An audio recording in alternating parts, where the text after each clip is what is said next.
Welcome to the Rim Brake Rodeo. We hope this video helps. In this video, I will show how to remove Audi A4 door. Disconnect the battery and remove visible screws to avoid electrical issues, then gently pry the trim using a plastic tool. Work methodically from top to bottom and keep all fasteners organized in labeled containers. Wear gloves and eyewear for safety, and take photos as you go to remember cable and clip locations for reassembly later. Begin by removing electrical switch modules and unplugging connectors to prevent damage. Then free the inner handle cable from its clip with a small screwdriver. Carefully support the door panel as you lift it off the lower retainers and set it aside on a soft surface.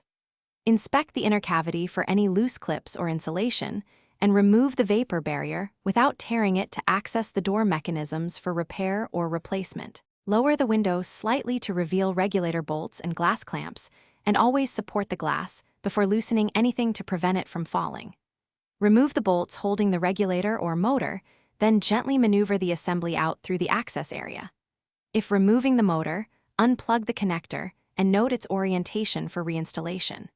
Keep track of bolts and clips and test the mechanism manually once reassembled to confirm smooth operation. Thanks for watching. Consider subscribing if we helped you.